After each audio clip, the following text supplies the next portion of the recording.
I think the players, too, the Cowboy players have rallied around this new coach and rallied around the idea, more importantly, that the last coach was the reason for their lack of success. I think for that reason, Dallas will probably be motivated to play good and secure their coach's job next year. Yeah, because Jason Garrett is liked, and the one thing he's done is open up that offense. So you like the Cowboys as well? Mikey, you there? I like the Cowboys. Yeah. I like the Cowboys. Yeah, big I don't know if they surprise. can win the game, but I certainly do think that getting all the points, Cowboys is the only logical play to make in this game. Mikey, thanks for giving us a call. And Steve, better luck next year, Mike. Yeah, let's talk about some of the odds in terms of first the AFC Championship. I think it's no big surprise the Patriots, the overwhelming favorites. Minus 160, so you lay 160 to win 100. Doesn't look like a good bet now, but if they actually make it to the Super Bowl, you'd love to lay 160 on the Patriots, no matter who they're playing, even for a both-way middle scenario. Yeah, and then after that, I was kind of surprised by seeing some. There's not a lot of. In the AFC, I mean, you've got Pittsburgh, you've got Baltimore, which I understand why they are pretty much tied in terms of the same odds for being the second choice to go. Yeah, plus 5 to 1, the Ravens. The hardest part about the AFC is getting past the Patriots. Home field advantage. Who's going to go into New England and have the best chance to win? And if you figure that out, well, then there's plenty of value to get. Colts plus 8 to 1, Jets plus 10 to 1, Chiefs plus 10 to 1, Jacksonville, if you're a miracle theorist, 75 to 1. Right, but you just pointed out something very important. Who's going to be able to go in the Foxborough? Tough time to play anytime, but especially in the dead of winter. Jets got their, what's kicked 45 to 3. Now, Baltimore did go there at the beginning of last year in the playoffs, first round, and just destroyed them, ran right through this Patriots defense, which isn't that good. Correct. But then again, the offense is so much better this season because Tom Brady has had his best year in probably 3-4 seasons. So, I think that offers a challenge. Pittsburgh has the defense. They can run the ball. I'm not a big fan of Mike Tomlin. Sometimes it seems like his coaching strategy changes by the quarter, by the series. They can't decide, are we going to pound the ball with Mendenhall or are we just going to throw the ball 40 times with Ben? They just can't decide. So I think it's a more interesting battle in the NFC where It's really a wide open field. Absolutely. Eagles, looking at the Eagles plus 3 to 1, in the NFC. The Saints plus 3.5 to 1, which is interesting. They give the Eagles a better chance to win the NFC than the Saints. So much of what determines who wins is the way they're playing at the end of the year.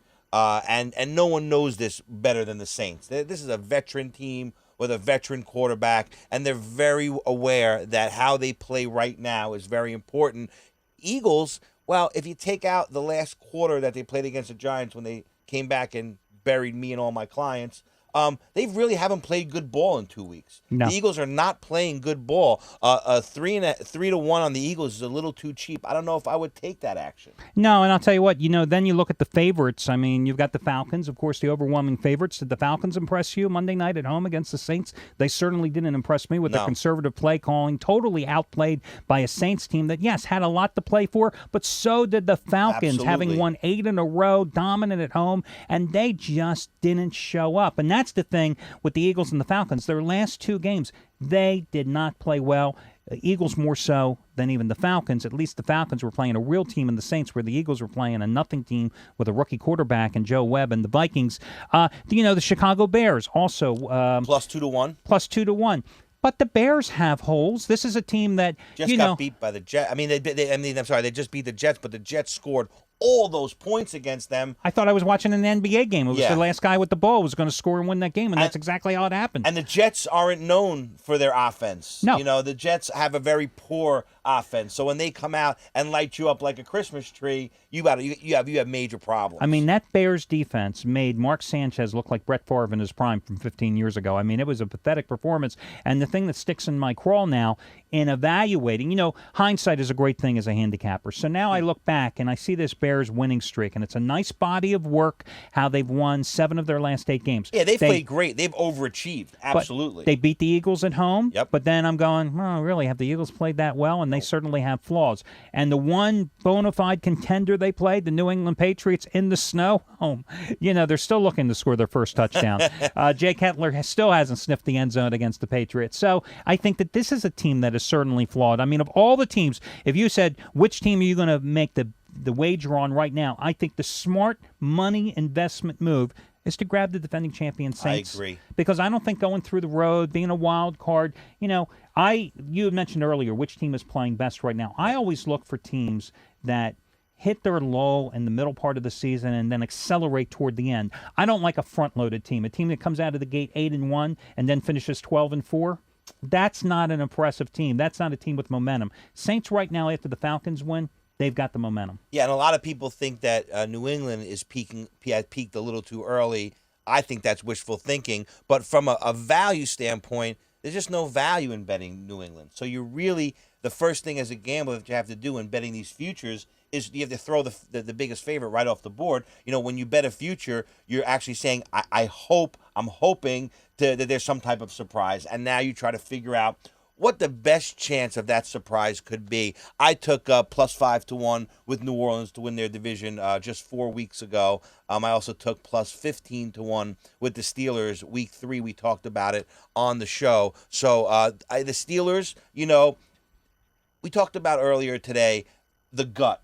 Where you look at a game, where you look at a scenario, and your gut tells you something. My gut tells me that the Steelers won't be there, but 15-1, they're the only team that has that Super Bowl quality championship defense. And if we looked historically, those are the teams that can really upset a favorite. And so I think the Steelers are in that position, and the same thing with the Saints, coming back with the experience, the veteran quarterback, potentially the only quarterback in the league that can hang with with the Patriots. I think New Orleans has a great shot as well for the money.